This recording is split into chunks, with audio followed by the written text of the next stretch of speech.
So hello everyone, Kartik है this side from coding blogs. तो आज के इस वीडियो के अंदर हम एक पैटर्न देखने वाले हैं स्लो एंड फास्ट पॉइंटर का, कि भाई किस तरीके से उनको यूज करके हम various type of question solve कर सकते हैं, ताकि जब तुम इंटर्नशिप और प्लेसमेंट में अगेन बैठने जाओ तो तुम्हें पैटर्न्स आइडेंटिफाई करने आसान हो पाए और तुम समझ सको किस क्वेश्चन को किस तरीके से करना है। टाइम कॉम्प्लेक्सिटी समझ आएगी, स्पेस कॉम्प्लेक्सिटी समझ आएगी और ये समझ आएगा क्वेश्चन को देख के कि भाई मुश्किल नहीं होता, बस क्वेश्चन समझो और लॉजिक अगर आप क्रैक कर लेते हो तो इट्स वेरी इजी। चलो लेट्स गेट स्टार्टेड।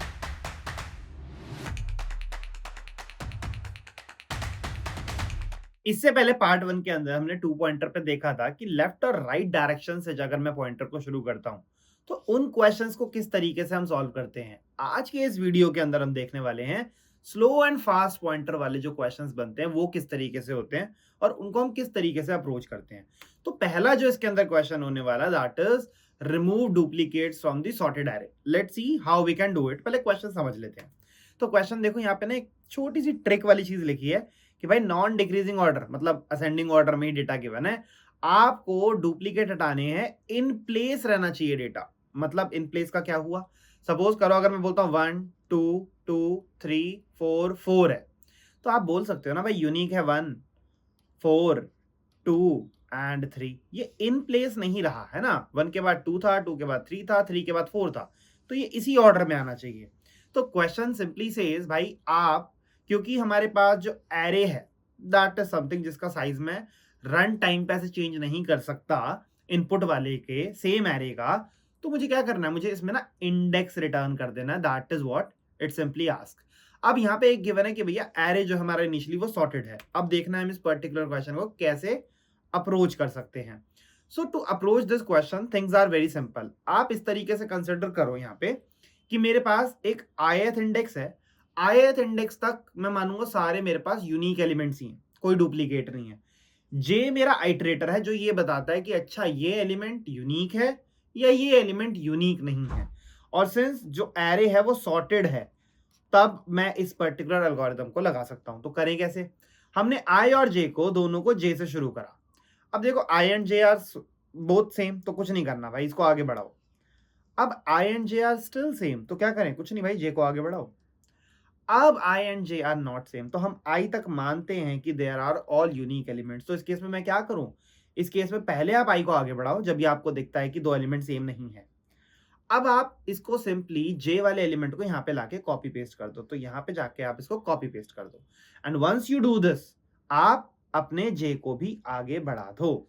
तो अब मैं यहाँ पे क्या बोल रहा हूँ भाई, अब मेरे को ये वाला एलिमेंट चेक करना है। देखो अब यहाँ तक इस आई तक सारे के सारे एलिमेंट्स यूनिक है। Yes definitely it is. तो अभी भी आई एंड जे आर बराबर। तो आप देख सकते हो भाई जब नॉट इक्वल है तभी मैं कुछ काम करता हूँ, अगर बराबर चल रहे हैं तो कुछ नहीं, बस जे को आगे बढ़ाओ। तो यहाँ पे जाके हम फिर से जे को आगे बढ़ाएंगे। अब मैंने देखा फिर से they are not equal, I and J वाली वैल्यू जब नहीं है तो क्या करते हैं, देखो यहाँ पे हमने जो यूज करा है this is pre increment. Pre increment मतलब पहले आई आगे बढ़ेगा फिर वैल्यू कॉपी होगी। तो यहाँ पे क्या हुआ, आई आगे बढ़ा और फिर ये वैल्यू कॉपी हुई, तो यहाँ पे 2 की जगह क्या आ गया, 3 आ गया। अब मैंने फिर से देखा, जे को आगे बढ़ाया, राइट। अब मैंने यहाँ पे देखा यार फिर से वैल्यू तो भाई अलग हो गई, आई एंड जे की वैल्यू। तो क्या करें, आई को आगे बढ़ाओ और जे की वैल्यू यहाँ पे कॉपी कर दो। तो यहाँ कितना आ गया, 4 आ गया। अब आप फिर से जे को आगे बढ़ाओगे तो आप देखोगे कि जे का लूप आपका खत्म। आप जब बाहर आओगे तो आप कैसे बता सकते हो कितने नंबर ऑफ एलिमेंट्स है जो यहाँ पे हमारे पास डुप्लीकेट नहीं है।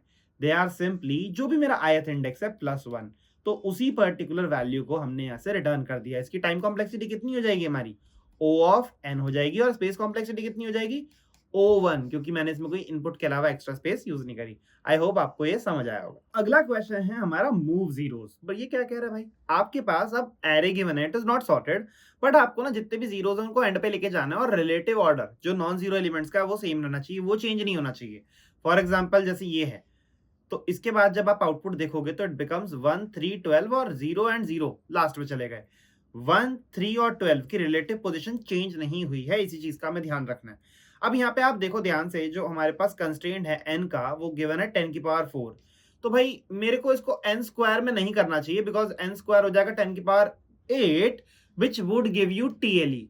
तो डेफिनेट सी बात है भाई, या तो मैं इसको n log n में करने का सोचूंगा या मैं कुछ और सोचूं। अब मैं इसको डिसेंडिंग ऑर्डर में सॉर्ट नहीं कर सकता। अगर मैं सोचूं, अगर मैंने डिसेंडिंग ऑर्डर में सॉर्ट कर दिया तो रिलेटिव ऑर्डर चेंज हो जाएगा, सारे जीरोस तो आखिरी में चले जाएंगे, कोई दिक्कत नहीं है। तो 12 3 1 0 0 आप बोलोगे लो जी हमने तो कर दिया डिसेंडिंग ऑर्डर में सॉर्ट मार के। इसी वजह से आपको ये कंस्ट्रेंट दे दिया गया है कि रिलेटिव ऑर्डर सेम रहना चाहिए, so that you can not apply sorting in this. तो हमें क्या करना पड़ता है इसके लिए हमें टू पॉइंटर अप्रोच लगानी पड़ती है। जैसे हम स्लो और फास्ट के जो क्वेश्चंस देख रहे हैं, एक पॉइंटर पीछे रहेगा, एक पॉइंटर आगे जाएगा, वो स्लो एंड फास्ट पॉइंटर का कॉन्सेप्ट होगा। चलो आओ देखते हैं कैसे करें। देखो वैसे कॉमन सेंस है इस क्वेश्चन को करने के लिए, ज्यादा मुश्किल क्वेश्चन नहीं है ये।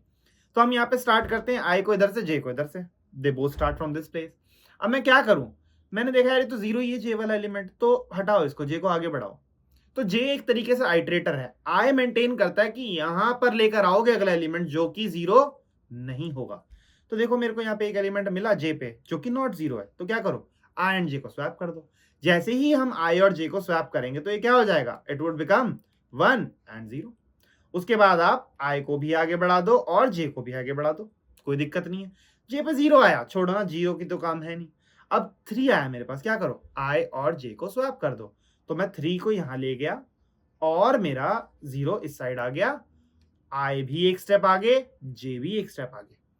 फिर से देखा मेरे पे नॉट जीरो वैल्यू है, तो क्या करूं मैं, सीधा सीधा ith एलिमेंट पे 12 को ले जाओ उठा के, और आई भी एक स्टेप आगे। ऑफ कोर्स जब जीरो और उसको स्वैप करेंगे तो ये हो जाएगा, और जे भी एक स्टेप आगे। तो आपने देखा ध्यान से भाई, मेरे पास 1 3 12 शुरू में आ गया और लास्ट में 0 चले गए। तो क्वेश्चन इज वेरी सिंपल, मैंने आई और जे को इनिशियली 0 से स्टार्ट करा, ठीक है। अब जब नॉन जीरो आता है तो भाई मैं पहले स्वैप करता हूं, फिर आई आगे बढ़ जाता है अगर स्वैपिंग होती है। अगर स्वैपिंग नहीं होती तो आई आगे नहीं बढ़ता, और ऊपर ये जे का लूप लगा हुआ है जो जे आगे बढ़ता ही रहेगा कंसिस्टेंटली। तो इसकी हमारी टाइम कॉम्प्लेक्सिटी कितनी हो गई, इसकी टाइम कॉम्प्लेक्सिटी हो गई O ऑफ n, और स्पेस कॉम्प्लेक्सिटी कितनी होगी हमारी O1। अगर आप ध्यान से देखो इसमें मैं एक पॉइंट ले रहा हूं आई, एक पॉइंटर ले रहा हूं जे, तो हमारा पहले वाला जो पॉइंटर है ये मैं बोल सकता हूं एक तरीके से स्लो पॉइंटर है, और जे वाला मेरा फास्ट पॉइंटर है जो कि आगे जा रहा है। तो ये 2 पॉइंटर का एक और वेरिएशन है जो हम देख रहे हैं इस पर्टिकुलर वीडियो के अंदर। आई होप आप सब लोगों को समझ आया होगा। तो अगला क्वेश्चन हम देखने वाले हैं, रिमूव डुप्लीकेट्स फ्रॉम सॉर्टेड अरे 2। तो ये क्वेश्चन क्या कहता है, पहले ये समझते हैं। ये क्वेश्चन कहता है भाई असेंडिंग ऑर्डर में एलिमेंट्स गिवन है, इन प्लेस सॉर्ट करना, और एक एलिमेंट की एटमोस्ट 2 कॉपी रख सकते हो, 2 से ज्यादा नहीं रख सकते हो। अगर फॉर एग्जांपल यहाँ पे आप देखो तो यहाँ पे 1 3 बार अकर होता है, 2 2 बार अकर होता है, 3 है ही एक बार, तो आपने 1 की सिर्फ 2 ही कॉपीज रखनी है। तो आपको यूनिक एलिमेंट्स रखने हैं बट 2 अकरेंसेज आर अलाउड। आपको इन प्लेस सॉर्ट करना है, मतलब 1 2 और 3 जिस ऑर्डर में रहते हैं उसी में रहना चाहिए, और एक्स्ट्रा स्पेसेस में आपको यूज नहीं करनी है। अब आपको बताना है किस तरीके से क्वेश्चन सॉल्व हो सकते हैं। और फाइनली नंबर ऑफ एलिमेंट्स बता दो जो रह गए after you are done with this process. अब ये क्वेश्चन देखोगे अगर आप भाई, तो बहुत सारी कंपनीज हैं जिसके अंदर ये पूछा गया है रिसेंटली, गूगल अमेजॉन के अंदर भी पूछा गया, ठीक है। तो अब how do we approach this question, तो कॉन्सेप्ट समझने वाली चीज होती है, कॉन्सेप्ट समझ आ गया तो क्वेश्चन तुम बहुत आसानी से कर दोगे। तो क्वेश्चन क्या कह रहा है, तो उसको समझाने के लिए देखो बहुत सिंपल सा है। हम क्या लेंगे, हम आई लेंगे और के लेंगे। अगर सपोज करो ना k माइनस आई जो है वो ग्रेटर देन 1 है, तो इसका मतलब क्या है, k और i मेरी एक विंडो है, इसके बीच में एक एलिमेंट है जो x है, ये अकर हो रहा है एक से ज्यादा बार, तो मतलब 2 अकरेंसेस हैं इसकी। तो मैं क्या करूंगा भाई, मैं उन अकरेंसेस को सीधा j की मदद से पीछे कॉपी पेस्ट कर दूंगा। तो अब सपोज करो यहाँ पे क्योंकि 2 बार अकरेंसेस हैं तो मैं यहाँ पे 2 बार अकरेंसेस को डाल दूंगा और मैं j को आगे बढ़ा दूंगा। तो this is the main logic. अगर k और i मैंने सब्ट्रैक्ट करे वो इक्वल टू 1 आ गया, एक ही एलिमेंट है बीच में, तो 2 अकरेंस है ही नहीं, तो मैं एक ही एलिमेंट को डालूंगा। दैट्स इट, इतना समझ आया, you are good to go. तो अब हम देखो करते हैं कि हमने आई और जे को स्टार्ट करा, अगेन स्लो और फास्ट पॉइंटर के कॉन्सेप्ट पे ही काम कर रहा है। आई मेरा आगे चल रहा है और जे मेरा हमेशा पीछे है, तो ठीक है, स्लो एंड फास्ट पॉइंटर चल रहे हैं, I is a faster pointer, J is a slower pointer. अब हम क्या करेंगे, विंडो के लिए हम के को स्टार्ट करेंगे यहां से। अब जब तक मेरे पास, मैं एक टेम्प में वेरिएबल ले लूंगा जो कि मेरा एलिमेंट है 1, आगे बढ़ाओ इसको, कब तक, जब तक k पे वैल्यू टेम्प के बराबर है। अब आप देखो यहाँ पे क्या आई विंडो मेरी, 3 माइनस 0, क्या ये ग्रेटर देन 1 है, हाँ भाई। तो इसका मतलब क्या हुआ, जो टेम्प नंबर है वो 2 से ज्यादा बार या बराबर अकर होता है। तो j की मदद से आप यहाँ पे सीधा सीधा 1 को, ये टेम्प वाला जो एलिमेंट है 1, j की मदद से वहां कॉपी कर दो 2 बार। तो मैंने यहाँ 1 कॉपी करा, यहाँ पे 1 कॉपी करा और j को 2 बार आगे बढ़ा दिया, डन। और आई को अब आप आगे ले जाओ क्योंकि आपको और किसी एलिमेंट की नीड नहीं है 1 में। तो अब आप ध्यान से देखो यहाँ पे जो जे तक का एलिमेंट है ना, ये बताता है भाई इससे पीछे तो सब सॉर्टेड है, आपको इससे पीछे दिक्कत लेने की जरूरत नहीं है। चलो फिर से आगे बढ़ाओ। के तब तक आगे बढ़ेगा जब तक इस बार वो टेम्प 2 के बराबर होता है। टेम्प मैंने एक बकेट ले लिया जिससे मैं कंपेयर कर रहा हूं, तो मैं टेम्प के अंदर अपना नम्स ऑफ आई डालता हूं और के को स्टार्ट करता हूं आगे, और के तब तक आगे बढ़ रहा है जब तक के पे वैल्यू इज इक्वल टू 2। तो के कहां जाके रुकेगा? के यहां जाके रुकेगा। तो देखो 6 माइनस 3, क्या ये ग्रेटर देन 1 है? हाँ भाई बिल्कुल है। तो इसका मतलब है ना भाई, 2 जो है वो मल्टीपल टाइम अगर होता है, 2 से ज्यादा बार अगर होता है, और देख 2 के बराबर भी हो सकता है इस केस में। तो अब क्या करें भाई? तो टेम्प उठाओ, अब जे की मदद से कॉपी कर दो। 2 यहां डाल दिया और जे आगे बढ़ाया, फिर से 2 यहां पे डाल दिया, ऑलरेडी 2 ही है, और फिर से आगे बढ़ाया। तो देखो जे से पहले तक सब सॉर्टेड है। अब आई उठाओ और आई को के पे ले जाओ सीधा, फिर से इंक्रीज इट। तो आप के को आगे लेके जाओगे, के यहां रुकेगा। तो देख लो भाई अब क्या है, 8 माइनस 6 इज ग्रेटर देन 1 है। हाँ बिल्कुल। तो आप देख सकते हो 3 की 2 अकरेंसेस होती हैं यहाँ पे, बिल्कुल है। तो क्या करें? डालो भाई जे की मदद से यहाँ पे 3, फिर जे आगे बढ़ाओ, 3 यहाँ फिर से डालो। अब क्या करोगे? जे फिर से आगे बढ़ गया, आई को फिर से ले जाओ, आई आगे बढ़ाओगे, आई कितना हो गया इस बारी? 9। सॉरी आई नहीं, इस बारी हम के को ही बढ़ाएंगे, राइट। तो मैंने फिर से देखा, आई यहाँ पे आया 8 पे, कंपेयर करो भाई, टेम्प में लेके जाओ। टेम्प इस बार क्या आएगा? 4 आएगा टेम्प में, 2 की जगह। के आगे बढ़ा तो के 9, खत्म। के ने अपना पूरा एरे ट्रैवर्स कर दिया। अब आप देखो ध्यान से, 9 माइनस 8 क्या है? ग्रेटर देन 1 है? ये नहीं है। तो इसका मतलब ये हुआ ना, 4 एक ही बार अगर होता तो जे पे एक ही बार 4 को डालना है इस बार हमने। तो मैं क्या करूंगा, यहाँ पे जो मेरा जे यहाँ पे एग्जिस्ट करता है, 4 यहाँ डालो और जे को एक बार आगे बढ़ाओ, तो जे की वैल्यू कितनी होगी? 7। तो आपका फाइनल आंसर जो आप देखोगे तो आपके पास 7 एलिमेंट्स हैं जो आप बोल सकते हो कि भाई ये यूनिक है या 2 बार अकर होते हैं। तो फाइनली मैंने यहाँ से जे का आंसर रिटर्न कर दिया। बहुत सिंपल है। यहाँ पे देखो k माइनस 1 अगर ग्रेटर देन 1 होता तो 2 एलिमेंट्स कॉपी करने हैं मेरे को जे पे, विच इज सेल्फ एक्सप्लेनेटरी।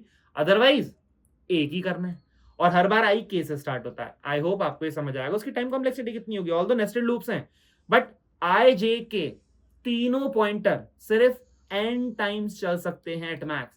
तो time complexity O of n हो गई, और स्पेस कॉम्प्लेक्सिटी हमने कोई एक्स्ट्रा स्पेस ली नहीं है तो O1 हो गई। तो this is how we solve this. अगला क्वेश्चन है 2 पॉइंटर के ऊपर बेस्ड आउट कोड फोर्सेस का बुक्स। तो ये है 279B प्रॉब्लम, इसको जाके आप ट्राई कर सकते हो। तो क्वेश्चन क्या कहता है, आपको एक तो नंबर ऑफ बुक्स गिवन है और एक टाइम गिवन है, और आपको कॉन्टिजियस बुक बतानी है जो साथ में बुक्स हो, मैक्सिमम आप जितनी रीड कर सकते हो। तो जैसे यहाँ पे मैं रीड कर सकता हूँ 1 to 1, तो इसीलिए इसका आंसर 3 है, ठीक है। और यहाँ पे आपको बोला गया है आपके पास 3 बुक है और आपके पास मैक्सिमम टाइम 3 ही है, तो आप कोई भी 2 बुक साथ में पढ़ ही नहीं सकते हो भाई, 3 से ज्यादा टाइम लगेगा। तो इसलिए आंसर हमेशा 1 आया है यहाँ पे। तो आपको इसी क्वेश्चन को सॉल्व करना है। ये क्वेश्चन करने के लिए आपको कॉन्सेप्ट समझना, दैट्स इट। क्वेश्चन इनिशियली देख के लोगों को डर लगेगा, बट इतना मुश्किल नहीं है क्वेश्चन अगर आपको लॉजिक क्लिक कर जाता है। तो हम इसके अंदर ना विंडो बनाएंगे। देखो मैं लेफ्ट शुरू करूंगा, मैं राइट शुरू करूंगा। अब भाई राइट को मैं तब तक एक्सटेंड करता जाऊंगा जब तक मैं टाइम लिमिट के अंदर हूं, टाइम लिमिट से बाहर नहीं जाना, क्योंकि कॉन्टिन्यूस सब एरे देख रहे हैं हम।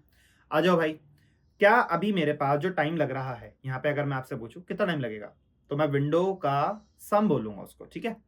तो देखो भाई विंडो का सम कितना हुआ, एल यहाँ लिया, आर यहाँ लिया, ठीक है। तो ऐड करो विंडो सम में इसको, भाई हाँ लिमिट से कम है, करो ऐड। इसको ऐड कर सकता हूँ? हाँ कर सकता हूँ, क्योंकि बराबर ही है। अब आर आगे बढ़ा, आर की वैल्यू हो गई 2, एल अभी भी 0 पे है। क्या ये वाला आर अगर मैं इसमें ऐड करूं जब मेरे पास था, तो ये टोटल 6 हो गया ना, टाइम प्लस करा तो करके कितना बना भाई? ये तो ज्यादा जा रहा है यार, जैसे ही ऐड करूंगा इसको तो 11 हो जाएगा। तो नहीं, इसको ऐड नहीं कर सकते। तो मेरे पास अब एक विंडो आ गई जिसको मैं बोल सकता हूं हाँ यार इन दोनों बुक्स को रीड करना अलाउड है। उस विंडो की लेंथ कैसे निकलेगी मेरे पास भाई? लेंथ निकालना is very easy for me, that is R minus L. कितनी बनी यहाँ पे? 2 बनी। देखो लेंथ इज 2, बिल्कुल ठीक है। अब भैया अगली बुक रीड करने से पहले आपको अब विंडो को आगे करना पड़ेगा, क्योंकि 4 के साथ तो आप आगे का काम नहीं कर सकते क्योंकि नेगेटिव टाइम नहीं है। तो इस केस में हम क्या करते हैं, इस केस में हम बस एल वाला इंडेक्स पीछे से हटाते चलो जब तक भाई आपकी विंडो की कंडीशन सेटिस्फाई नहीं होती। अब बताओ अगर मैं इसमें से ये हटाता हूं 4, तो टाइम कितना बचा? 2। क्या मैं उसमें आर वाला ऐड कर सकता हूं? देखो आर वाला डायरेक्टली ऐड नहीं कर रहे हैं, पहले कंपेयर करते हैं। आर वाले को ऐड करके लिमिट के अंदर रहूंगा या नहीं रहूंगा? नहीं रह पाओगे भाई, 7 पे पहुंच जाओगे। तो फिर से क्या करोगे? हटाओ ना यार इसमें से एल को। तो एल कितना हो गया हमारे यहाँ पे? फिर 2 पे आ गया। अब ये टाइम 0 हो चुका है। क्या मैं इसको ऐड कर सकता हूं? हाँ अब इसको ऐड कर सकते हैं, बिल्कुल कर सकते हैं। तो टाइम कितना हो गया? 5, और आर को आगे बढ़ा दो, आर हो गया 3। क्या इसको ऐड कर सकते हैं? बिल्कुल कर सकते हैं, क्योंकि विद इन टाइम लिमिट रहेगा, 6 हो गया। तो आर हो गया 4।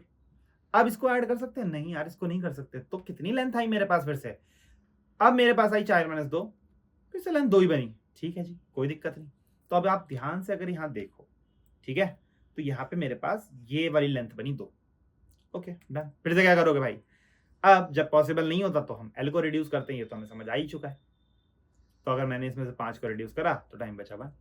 अब मैं आर को ऐड कर सकता हूँ, जब तक आर लिमिट में रहेगा तब तक मैं उसको आगे बढ़ाता चलूंगा। ठीक है, करो ऐड। तो 4 हो गया टाइम, आर हो गया 5 पे। ये ऐड कर सकता हूँ? हाँ बिल्कुल कर सकता हूँ। कितना हो गया? 6 हो गया आर की वैल्यू।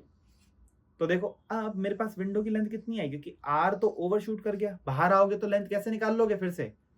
3। तो हमारे पास आ चुका है आंसर अपना 3। जैसे आर की वैल्यू एन के बराबर हो, लूप ब्रेक कर देना, लूप से बाहर आ जाना and you would know the answer. I hope आपको ये समझ आया होगा। इसके अंदर भी हमारा स्लो और फास्ट वाला पॉइंटर चल रहा है। एक आगे आर वाला जो पॉइंटर है वो आगे दौड़ रहा है और एल वाला पीछे है। और इसकी टाइम कॉम्प्लेक्सिटी कितनी हो गई हमारी? ओ ऑफ एन। स्पेस कॉम्प्लेक्सिटी कितनी होगी? ओ ऑफ 1। अब ये देख के कंफ्यूज मत होना कि भाई ये टाइम कॉम्प्लेक्सिटी एन कैसे हो रही है, नेस्टेड लूप है ना भाई। एल अपना अलग इंडिपेंडेंटली चल रहा है, आर अपना अलग इंडिपेंडेंटली चल रहा है, वो डिपेंडेंट नहीं है। तो n प्लस एन 2n बोल सकते हो अगर टाइम कॉम्प्लेक्सिटी लेके जाना चाहोगे, बट मैंने यहाँ पे लूप ब्रेक कर दिया तो मैक्सिमम मेरा आर n तक चला। आई होप आपको ये समझ आया होगा। तो हाँ भाई, मजा आया होगा आई होप। ऐसी ही वीडियोस के लिए तुम फॉलो करो कोडिंग ब्लॉग्स को, सब्सक्राइब कर लो एंड मेरे को जरूर बताना कि और कौन से ऐसे टॉपिक्स हैं जो तुम्हें मतलब दिक्कत क्रिएट करते हैं, जिस पर तुम चाहते हो हम कंटेंट लेकर आए तुम्हें, जिससे तुम्हारी लर्निंग एक्सेप्शनली वेल हो सके। तो ऐसी वीडियोस के लिए सब्सक्राइब कर लो कोडिंग ब्लॉग्स को, और जाते जाते ध्यान रखना कोडिंग मतलब कोडिंग ब्लॉग्स।